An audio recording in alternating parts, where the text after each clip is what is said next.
Muito bom. Vamos começar então agora a nossa conversa sobre Jesus o Cristo. Sejam muito bem-vindos, muito obrigado por estarem aqui.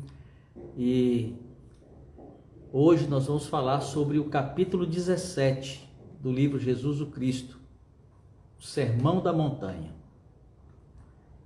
Eu sou Antônio Carlos Lima e quero lembrar daquilo que eu sempre lembro do começo das nossas lives, não é?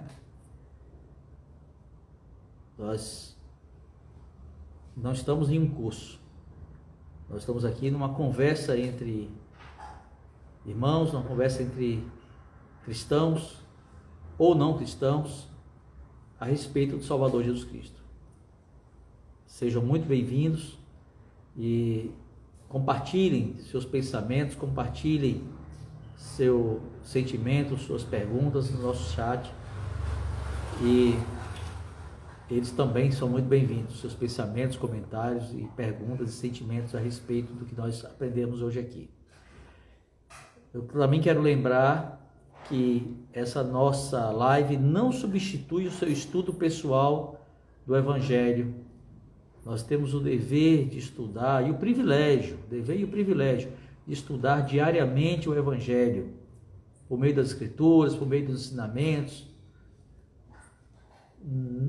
Nossa live não substitui essa necessidade. Também não substitui o ensino na igreja. É nosso dever estudar pessoalmente e estudar na igreja. Então, se você, por estar aqui hoje, entender que não precisa estar na igreja amanhã, não tem esse entendimento, tá? É importante estudar na igreja. Nós já vimos aqui muito sobre os ensinamentos do livro Jesus o Cristo, do Elder James e Talmage, nos últimos 10 encontros que tivemos aqui. Essa é a nossa 11ª live, em que estudamos o 17º capítulo. Algumas lives nós estudamos 2 capítulos, algumas 1 capítulo, e vai ser assim até o final do livro todo, tá? Nós vamos ter essa live e vamos ter mais 4 ainda este ano. Depois nós vamos fazer uma pausa e retomamos no próximo semestre, com outro bloco, tá? Ao longo do tempo a gente vai estudando esse livro todo. A ideia é que a gente consiga concluir o livro até o final do próximo semestre. Então a gente, metade agora, metade no outro. Mas por que nós não vamos direto e estudamos o livro todo? Porque precisamos ter tempo para ponderar as coisas. Vai chegar o final do ano, vai chegar o Natal, o Ano Novo. Todos nós temos muitos afazeres nesse período, né? As celebrações pelo nascimento do Salvador Jesus Cristo, pela chegada do ano que vai se iniciar. E é um momento de reflexão, um momento de ponderação, inclusive de tudo que vimos aqui nas lives. Então nós vamos ter mais essa e mais 4 semanas, mais 4 lives em mais algumas semanas. E então aí lá no final de novembro, comecinho de dezembro, a gente encerra esse ciclo e a partir do próximo ano, no próximo semestre, a gente inicia a segunda parte desse estudo, segunda e última parte desse estudo, tá? Estou antecipando isso para vocês, para que vocês saibam a direção que a gente está tomando nesse nosso estudo. Nós precisamos desse tempo, esse intervalo, para ponderar sobre tudo que já vimos aqui, tá bom? Muito bom. Como eu disse, hoje nós vamos estudar o capítulo 17, Sermão da Montanha, e nesse capítulo nós aprendemos sobre muitos pontos. Agora vamos entender o que foi o Sermão da Montanha. O Sermão da Montanha foi um discurso proferido pelo Salvador Jesus Cristo logo após o chamado dos 12. E esse discurso é tão poderoso que ele é lembrado até hoje por cristãos e não cristãos. Os ensinamentos do Sermão da Montanha são incomparáveis. Ninguém na história da humanidade fez um discurso como esse até hoje. Ninguém, nem antes de Cristo, nem depois de Cristo. Um discurso perfeito, perfeito. E chama Sermão da Montanha porque foi feito em um monte. Mateus, no seu registro, o apóstolo Mateus, lá no seu registro, ele diz que o discurso foi feito no alto do monte e que Jesus Cristo estava sentado. Mateus registra o discurso inteiro, em 3 capítulos, capítulos 5, 6 e 7 do livro de Mateus. Lucas registra um trecho do discurso lá no seu Evangelho de Lucas, e depois disso, no capítulo 6 de Lucas, ele registra um trecho. E depois, ao longo do Evangelho de Lucas, nós vamos ver pontos do discurso sendo colocados aqui, ali, acolá, ele vai colocando. Tá? Lucas diz que o discurso foi feito na planície. Ele disse que o Salvador estava no alto, desceu e encontrou o povo e falou na planície, que ele estava em pé. E como é que ele estava sentado no livro de Mateus e estava em pé no livro de Lucas? Muito provavelmente, ele proferiu esse discurso em 2 tempos.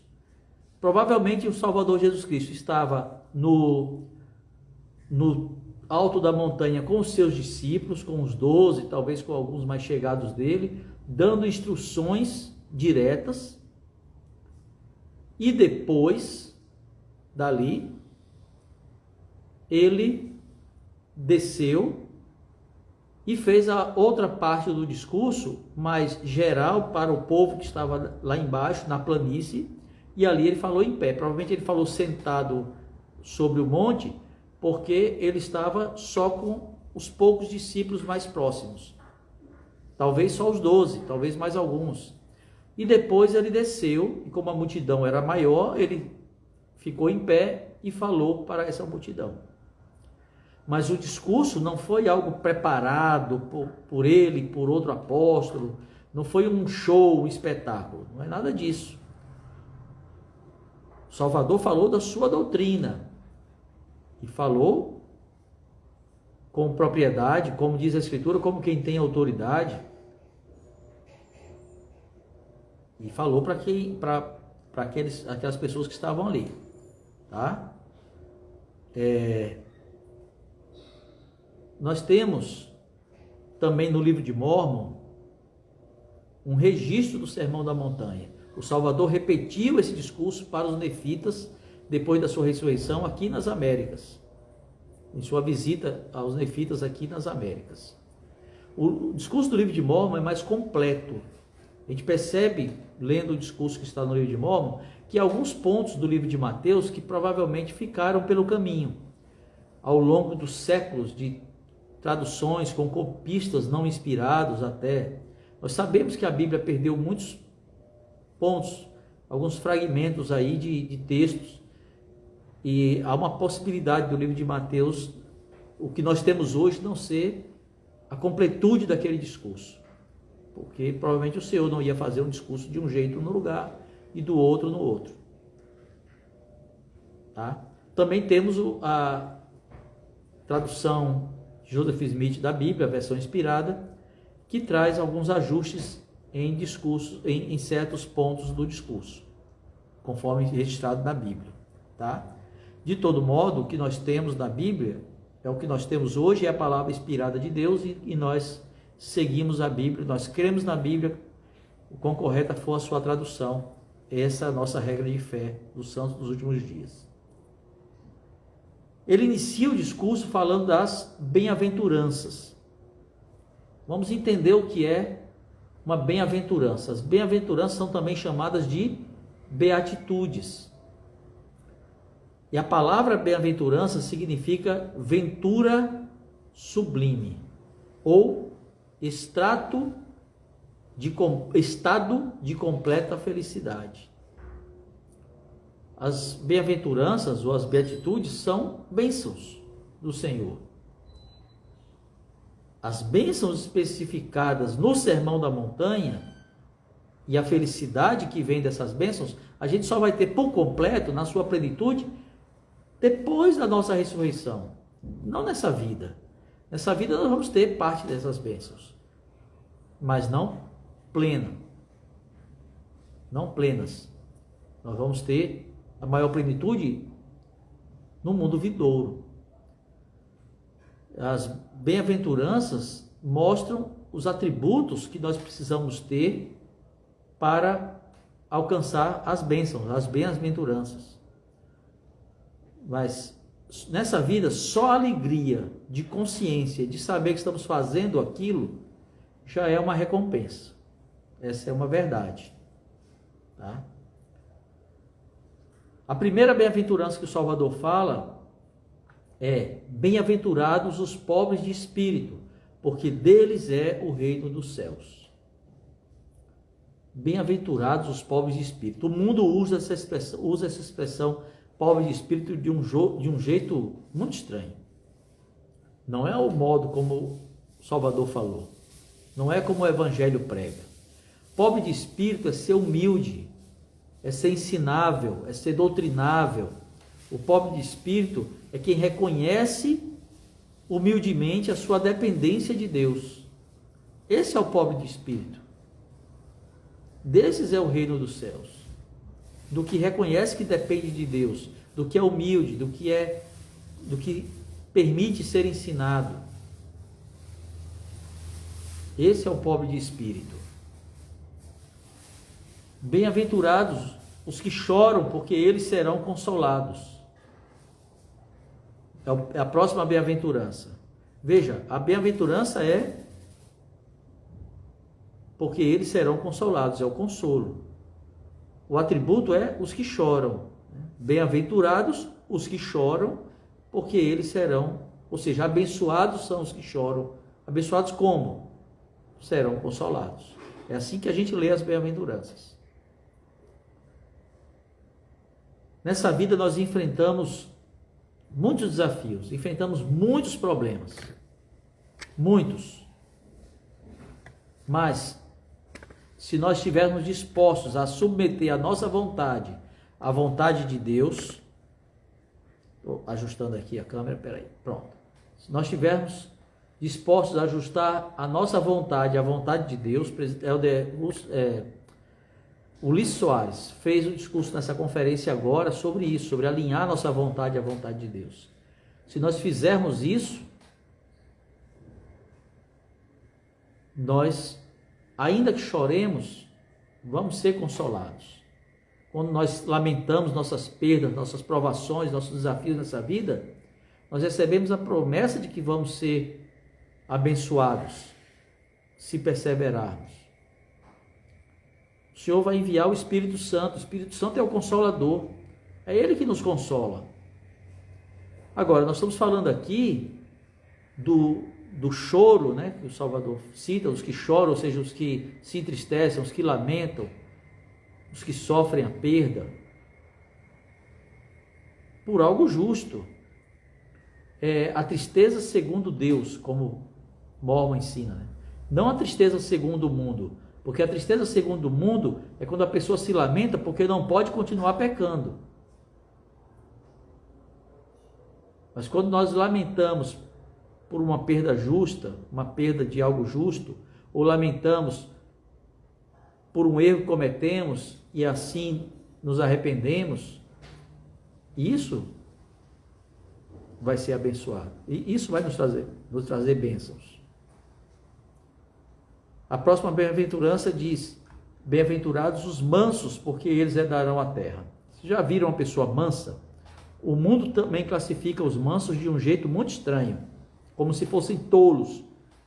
É quase como chacota. Tratam aqueles que são mansos.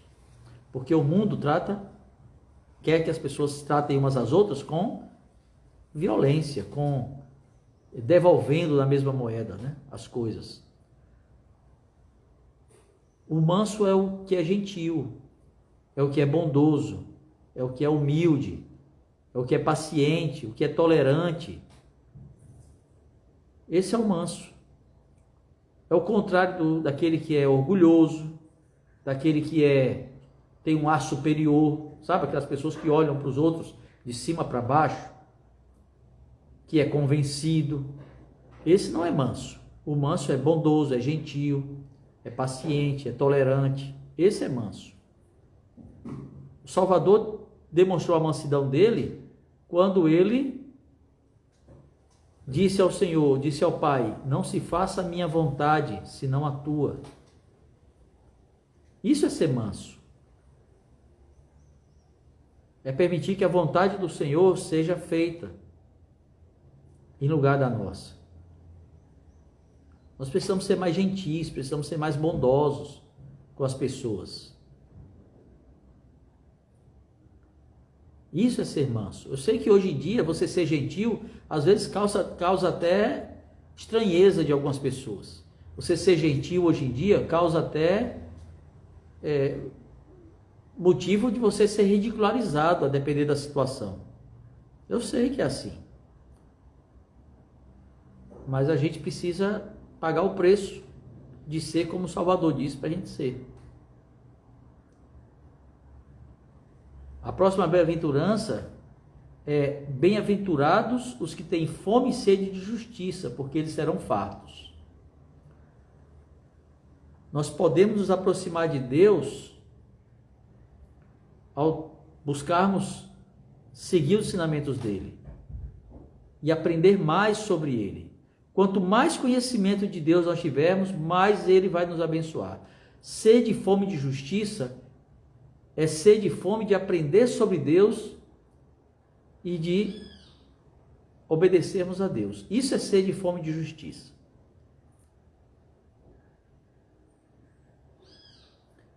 Nós precisamos buscar conhecer mais a Deus. A próxima bem-aventurança que ele diz é: bem-aventurados os misericordiosos, porque eles alcançarão misericórdia.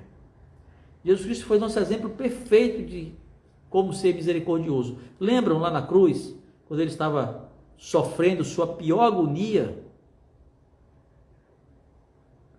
Qual foi a frase dele? Pai, perdoa-lhes, porque não sabem o que fazem. Todos nós precisamos de misericórdia, todos nós precisamos demonstrar misericórdia. O Salvador disse: com o julgamento que julgardes, assim vos julgarão a vós. Se somos misericordiosos, receberemos misericórdia. É o que está aqui na bem-aventurança. Mas se não somos misericordiosos, nós não vamos alcançar misericórdia. Hoje o mundo clama por justiça, né? É muito comum a gente ver hoje, quando acontece algum problema assim com alguém, a pessoa fala assim: eu quero justiça. Quando na verdade eu quase posso ler nos lábios da pessoa: eu quero vingança. Nós precisamos tomar muito cuidado para não seguirmos o padrão do mundo. Ah, quer dizer então que eu preciso ter misericórdia e que não é para ter justiça? Não, de jeito nenhum. A misericórdia não pode roubar a justiça. Misericórdia e justiça precisam andar em perfeito equilíbrio. Nessa vida, nós não vamos alcançar isso plenamente. Nós não conseguimos implementar misericórdia e justiça de modo perfeito. Mas precisamos buscar ser o mais perfeito possível nisso. Nesse equilíbrio entre misericórdia e justiça.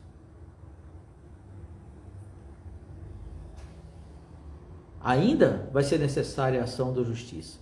Mas justiça não é vingança. Se é vingança, não pode haver misericórdia. A justiça pode conviver com a misericórdia. Aliás, ela tem que conviver com a misericórdia ao seu lado. Mas se é vingança, não tem misericórdia.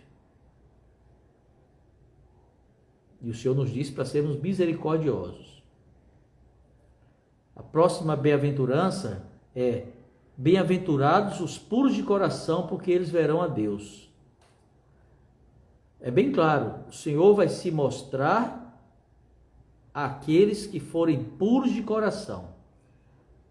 Se nós nos esforçarmos sinceramente para sermos como Deus é, se nossos motivos e nossas ações forem justas, então elas serão honradas, eles serão honrados, os motivos das ações que tivermos, e nosso coração vai ser puro. Talvez alguém se pergunte, mas irmão Antônio Carlos, e é possível a gente ter uma ação boa sem ser puro de coração? Ah, é possível, é possível. Tá? O Natal está chegando aí, tá, gente? O que você vai ver de gente fazendo ato de caridade sem ser caridoso, a pessoa entrega aquela cesta básica já posando para foto, né? A pureza de coração passou longe. A pessoa quer os créditos, quer os aplausos, os tapinhas nas costas, o reconhecimento. O aplauso, o tapinha nas costas, o reconhecimento pode vir, e não é problema vir. O problema é se o seu coração estava nisso ou não. Nós precisamos ser puros de coração. E aí os nossos atos vão ser também puros daquela forma.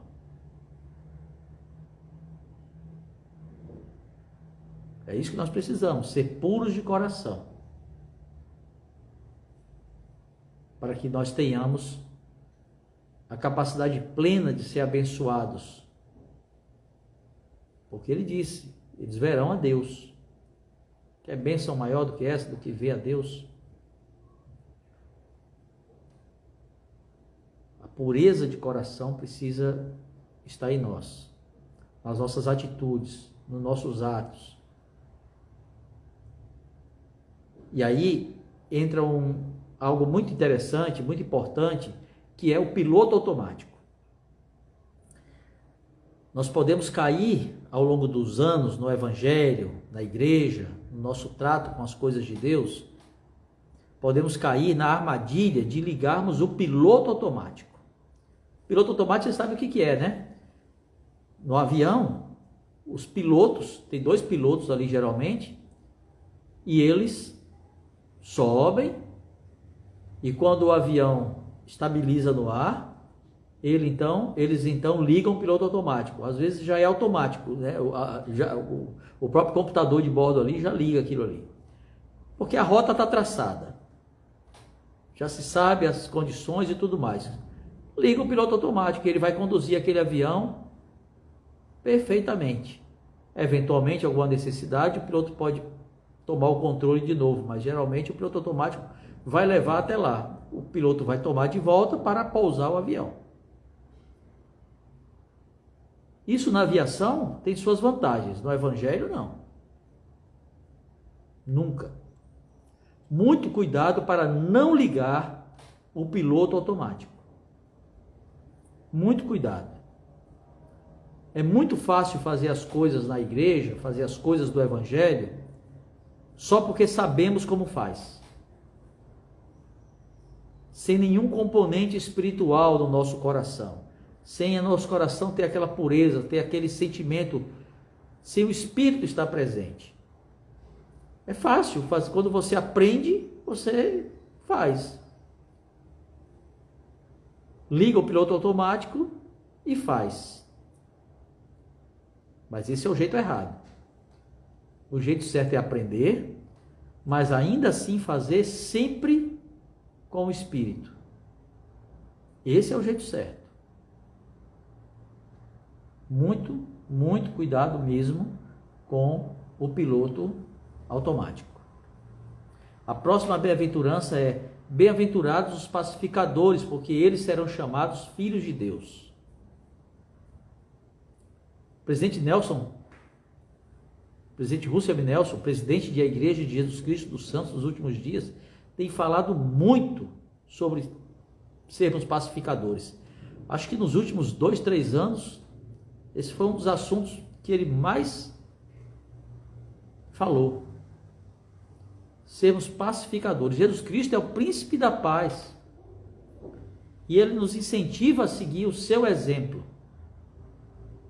Nós precisamos amar todos para sermos pacificadores. Não dá para ser pacificador se não tem amor no seu coração. Ser pacificador, a gente não é pacificador seguindo um manualzinho de regras.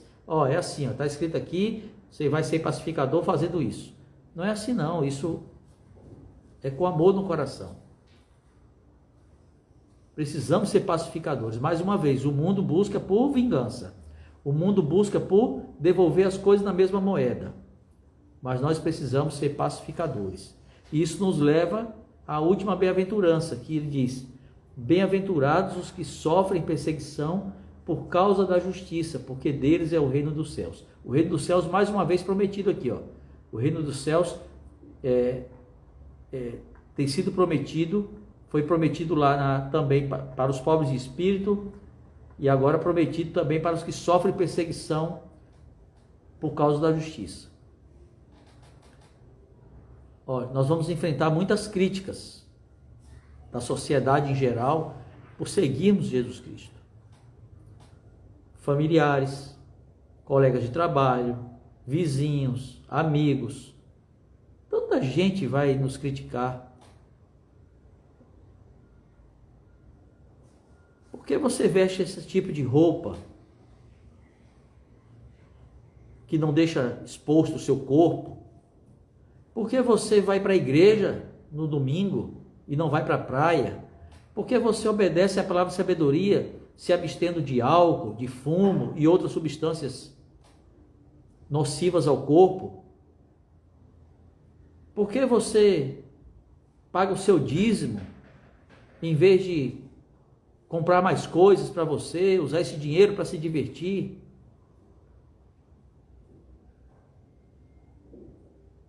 Realmente, as críticas vão vir de toda parte. Para o mundo, o modo de viver do cristão fiel é estranho. E é isso mesmo. Aquele que for fiel vai parecer um ET no meio do povo. E está tudo certo. Não tenha vergonha de parecer um ET no meio do povo.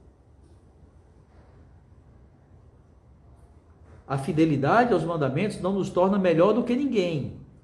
Nos torna melhor do que nós mesmos.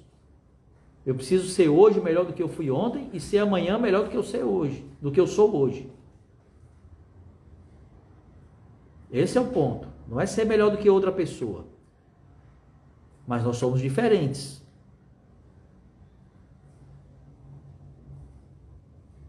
Nós somos diferentes.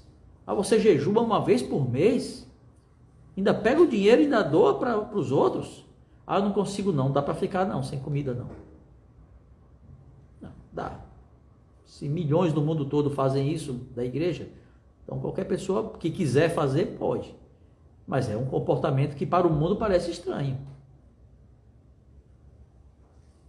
Mas nós sofremos essas perseguições, críticas, às vezes se elevam, né? Essas perseguições se elevam.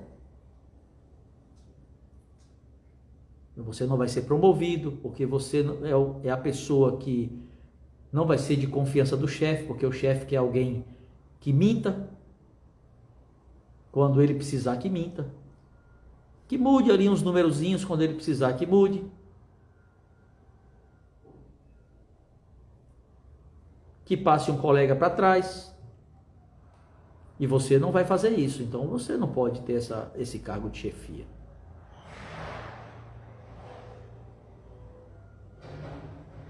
É um tipo de perseguição? É. Mas nós vamos alcançar algo muito maior.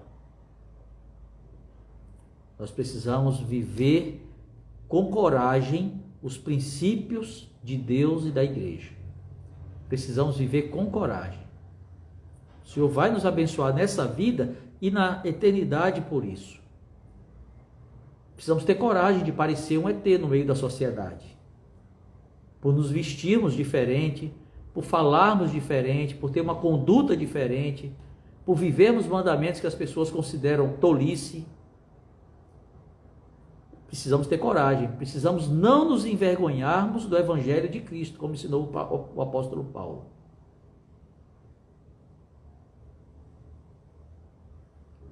Precisamos viver como o Senhor espera que vivamos. Então percebam que cada bem-aventurança traz um atributo que precisamos viver, cumprir, alcançar, para alcançarmos a bem-aventurança, ou seja, a bênção. Então, se eu sou pacificador, esse é o atributo, eu sou bem-aventurado, ou seja, sou abençoado. Com o quê?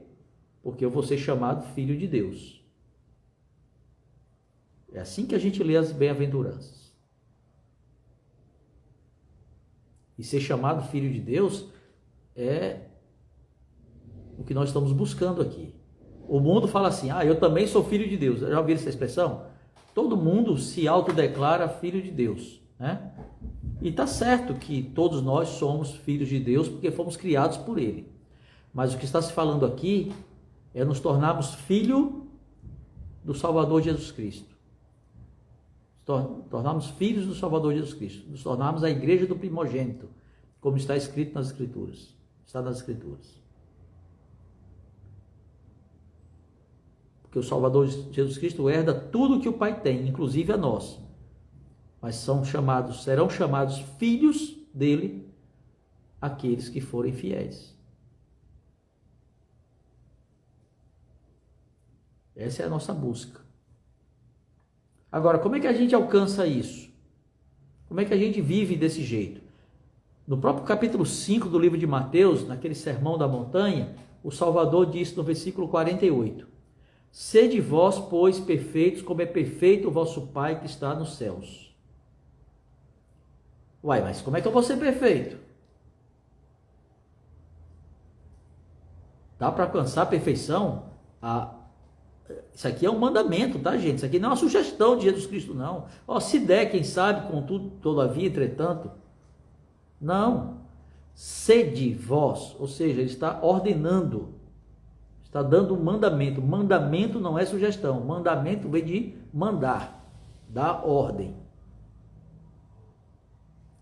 Sede vós, pois, perfeitos, como é perfeito o vosso Pai que está nos céus. Então, o mandamento que recebemos dele é de sermos perfeitos. Nós não vamos alcançar a perfeição plena nesta vida. Não é possível, porque esta vida não é perfeita. Este mundo não é perfeito. Nós somos imperfeitos. Nós não vamos alcançar a perfeição plena. Mas ainda assim podemos ser perfeitos naquilo que pudermos. Alcançar o maior nível de perfeição que pudermos. Um dia estaremos no reino celestial de Deus. Esse é nosso objetivo, não é? Vivermos com Deus. No seu reino celestial, no céu, como muitos chamam.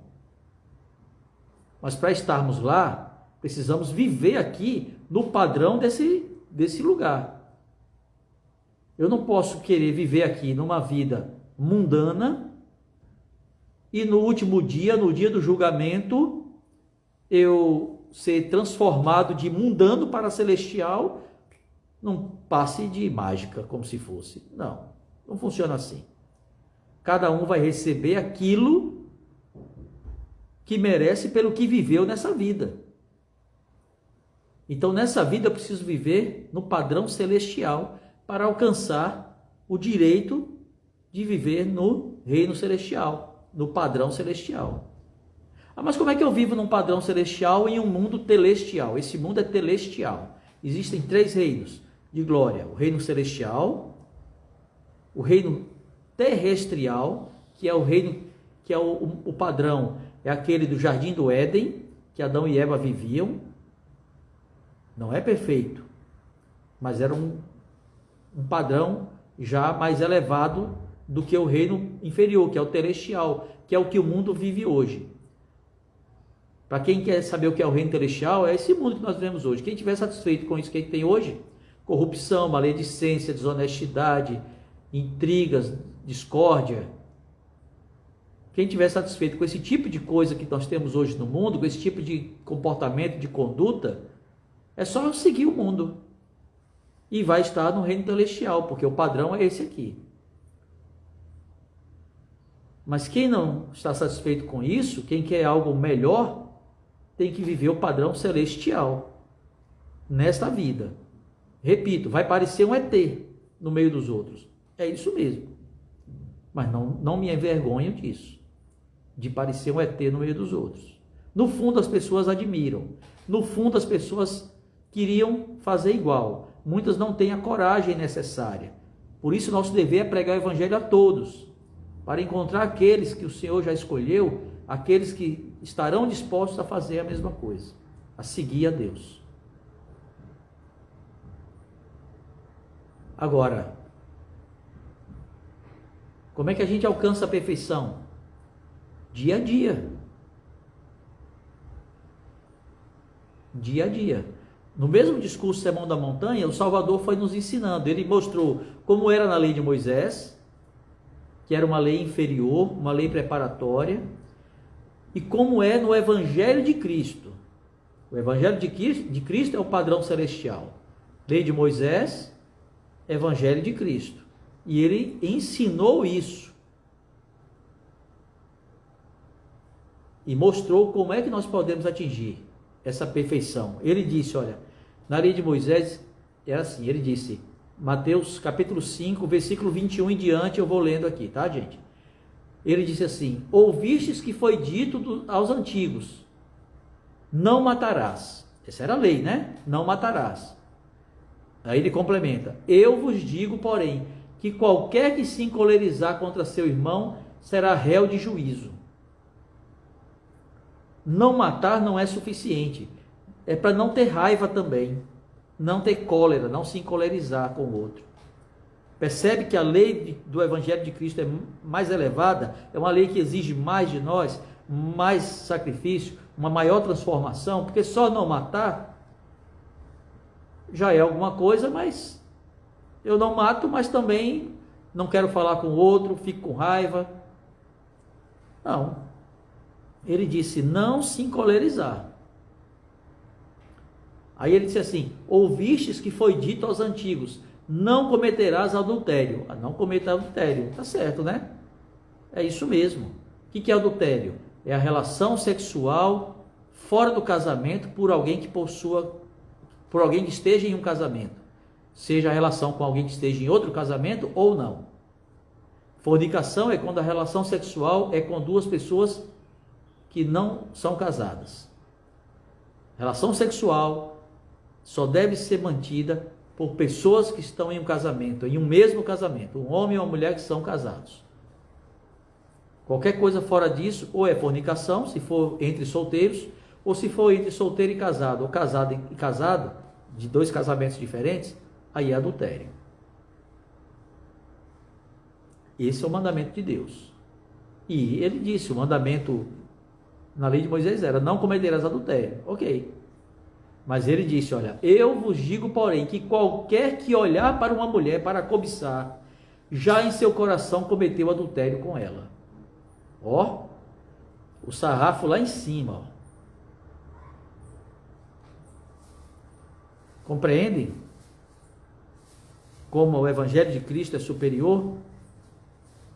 Aí ele disse, também foi dito, qualquer que deixar a sua mulher, dê-lhe carta de divórcio. E era assim, lá no livro de Deuteronômio está escrito, se você, por alguma conduta da mulher, você sentir que deve dar carta de divórcio, dê a carta na mão dela e despeça ela, manda ela para casa. O Salvador disse, eu, porém, vos digo que qualquer que repudiar sua mulher, sem ser por causa de fornicação, faz que ela cometa adultério, e qualquer que casar com a repudiada comete adultério. Ou seja, a razão que pode haver, ele nem está dizendo que tem que ser, que pode haver para um divórcio é o adultério. Se um dos cônjuges cometeu adultério, o outro até pode se divorciar. Ele não está dizendo que deve. Isso é uma decisão que a pessoa tem que ter. Mas é a única razão que ele está colocando aqui. Olha o que ele diz mais. Outro sim, ouvistes que foi dito aos antigos, não perjurarás. O que é perjúrio? É o falso testemunho, é quando a pessoa jura e não cumpre. Isso é o perjúrio.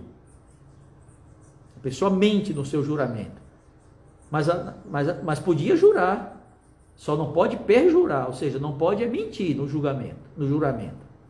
Mas olha o que ele disse, eu vos digo, porém, que de maneira nenhuma jureis, nem pelo céu, porque é o trono de Deus.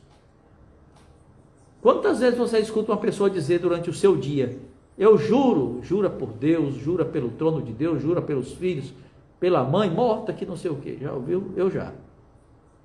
Não jurar. Esse é o mandamento. Não jure. Juramento é uma coisa que a gente faz entre nós e Deus. Quem recebe o sacerdócio de Melquisedeque recebe sob juramento.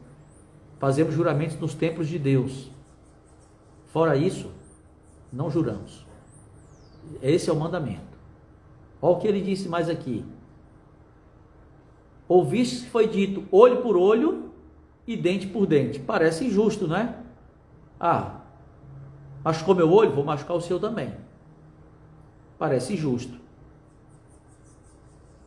Eu vos digo, porém, ele continuou, amai vossos inimigos, bendizei os que vos maldizem, fazei bem aos que vos odeiam e orai pelos que vos maltratam e vos perseguem. Padrão celestial. Como é que é? Orar por quem me maltrata? Bendizer a quem me maldiz? Amar quem é meu inimigo? Exatamente. O padrão do mundo é o contrário. Chutou sua canela, chute a canela dele também. Esse é o padrão do mundo. É o padrão da vingança. Pessoas não querem justiça, pessoas querem vingança. Mas isso é instinto animal. Se você pisa numa pata de cachorro, o que você vai ter? Uma mordida do cachorro. Isso é instinto animal. Nós não somos movidos pelo instinto, nós somos seres humanos, não somos animais. E aquele que é movido pelo Espírito não devolve ao outro na mesma moeda. Ele faz o quê? Ele segue o ensinamento do Salvador. Ah, irmão, mas isso significa então que a pessoa nunca vai receber o castigo pelo que ela fez? Sim, claro que sim. Veja, a misericórdia não suplanta a justiça. Já falei sobre isso hoje. A justiça é necessária, mas justiça não é vingança. Vingança é diferente de justiça. Justiça é algo necessário. Nosso dever é perdoar todos. O Senhor disse, a vingança é minha. Nosso dever é perdoar todos. É claro que perdoar não significa eliminar a justiça, nem nessa vida, nem na próxima. E o Senhor, de acordo com o arrependimento de cada um, é que vai fazer os julgamentos. Mas nessa vida, as pessoas ainda têm que pagar pelos seus erros, a depender do que for. Mas isso não significa que você não vai perdoar pessoalmente. Pessoalmente você precisa perdoar. Eu lembro de um caso de um homem que havia assassinado um menino, sequestrou, isso tem muitos anos mesmo. Só que aquele homem era conhecido da família e o menino reconheceu ele. E ele, para não ser denunciado pela criança, matou a criança, mesmo o pai tendo pagado o resgate. Foi algo que comoveu a sociedade na época. Aquele pai foi até a prisão depois, aquele homem foi preso, e o pai foi até a prisão e disse diante daquele assassino de seu filho, eu te perdoo. Ele disse, meu coração está limpo, eu perdoo. Que exemplo maravilhoso daquele pai. O perdão tem que ser dado independente de qualquer coisa. Não é fácil não, mas é o que o Senhor requer do cristão. A perfeição, sede perfeitos como perfeito é vosso Pai que está nos céus. Agora, o perdão dele significa a eliminação da justiça? Não, ele disse, você vai pagar pelo seu erro. Você está aqui na cadeia e você tem que pagar pelo seu erro. Mas o meu perdão pessoal você já tem. Compreende a diferença das coisas? Misericórdia e justiça precisam trabalhar juntas. Juntas. Esses exemplos,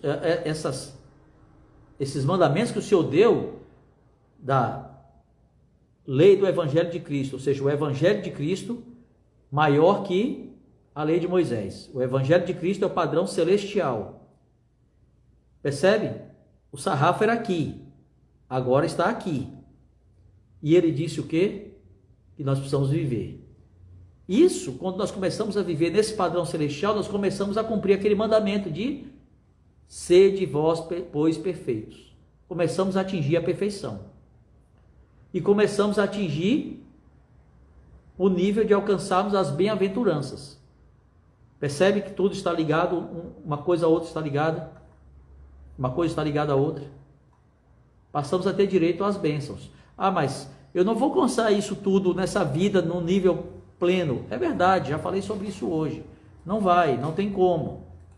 O presidente Russell M. Nelson, presidente da Igreja de Jesus Cristo, disse, numa mensagem dele em 1995. Eu vou ler um trecho da mensagem dele aqui para vocês. Falando sobre alcançar a perfeição, ele disse: Moroni ensinou como alcançar esse glorioso objetivo. Sua lição é válida em todas as épocas como antídoto contra a depressão e receita de alegria. Repito aqui seu apelo. Abre aspas para a fala de Moroni. Vinde a Cristo, sede aperfeiçoados nele, e negai-vos a toda iniquidade. Se amardes a Deus com todo o vosso poder, mente e força, então podeis ser perfeitos em Cristo, a fim de que vos torneis santos, sem mácula. Fecha as aspas da fala de Moroni. E o presidente Nelson continuou: enquanto isso, irmãos e irmãs, façamos o melhor possível e procuremos aperfeiçoar-nos a cada dia. Quando surgirem imperfeições, devemos continuar tentando corrigi-las. Podemos ser mais tolerantes com nossos próprios erros e com os erros daqueles que amamos. Podemos ser consolados e pacientes. O Senhor ensinou, abre aspas, vós não podeis suportar a presença de Deus agora. Portanto, continuai com paciência até que sejais aperfeiçoados. Fecha aspas. E o presidente Nelson então conclui sua fala. Não devemos ficar desanimados se nossos sinceros esforços em alcançar a perfeição parecem-nos hoje árduos e infinitos. A perfeição é incompleta nesta vida. A plena perfeição só será alcançada depois da ressurreição e somente por intermédio do Senhor. Está reservada a todos que o amam e guardam seus mandamentos. Inclui tronos, reinos, principados, poderes e domínios. É o objetivo pelo qual devemos perseverar até o fim. Meus amigos, meus irmãos, recebemos do Senhor o mandamento de sermos perfeitos, alcançarmos as bem-aventuranças, que são as bênçãos superiores àqueles que vivem o Evangelho de Cristo. O mundo quer que nós vivamos, não na lei de Moisés, quer que nós vivamos abaixo até daquela lei. Precisamos negar ao mundo, não ao Cristo. Precisamos dizer não aos ensinamentos do mundo o mundo quer que nós sejamos indignos de alcançar o nível celestial. Que nós possamos viver os preceitos ensinados pelo Salvador no Sermão da Montanha, nos capítulos 5, 6 e 7 de Mateus. Que nós possamos nos esforçar para isso, dia a dia. Tenha paciência com você mesmo. Ah, mas eu continuo cometendo erros. Bem-vindo ao mundo, é assim mesmo. Nós precisamos continuar perseverando, melhorando um pouco aqui, um pouco ali, um pouco acolá. Decida hoje ser perfeito em um princípio, em um mandamento, e viva com perfeição esse mandamento. Eu vou pagar o meu dízimo com perfeição. Eu vou jejuar com perfeição. Eu vou guardar o dia do Senhor com perfeição. Nós guardamos o dia do Senhor e a Igreja de Jesus Cristo dos Santos dos Últimos Dias. O primeiro dia da semana, conforme foi estabelecido nessa dispensação e também no Novo Testamento, que foi o dia da ressurreição de Cristo. Os apóstolos estavam reunidos no primeiro dia da semana, quando ele apareceu, no dia seguinte da ressurreição dele. E ali eles passaram a se reunir naquele dia. Ah, mas hoje em dia não precisa guardar um dia não, eu vou na igreja vários dias. maravilha que você vá. Mas o mandamento dos 10 mandamentos não foi revogado, não. De guardar o dia santificado. Se esse mandamento foi revogado, eu desconheço. Então, sim, existe um dia do Senhor que precisa ser guardado. Torne-se perfeito nisso. Torne-se perfeito nos atributos que vimos aqui, de ser um pacificador, de ser manso. Torne-se perfeito, passo a passo, um pouco aqui, um pouco ali. E quando você observar, quando você olhar para trás, você vai ver um caminho de perfeição. Jamais ligue o piloto automático. Jamais. Não faça as coisas no Evangelho só porque você sabe fazer. Faça pelo Espírito. É assim que a gente deve fazer. Tenha paciência e tolerância com os outros. Tenha bondade com os outros. Com as crenças dos outros. Testifico de que Jesus é o Cristo, o Filho do Deus vivo. Sua igreja, sua verdadeira igreja está na terra, com autoridade dada pelo próprio Deus, por meio de seus servos autorizados. Testifico dessas coisas, que as Escrituras são a palavra de Deus e os templos a sua casa. Em nome de Jesus Cristo. Amém. Até a próxima semana, meus amigos, com mais uma conversa de domingo. Conversa de domingo no Estandarte da Liberdade, amanhã à noite. Uma conversa sobre Jesus o Cristo. Obrigado, hein? Tchau.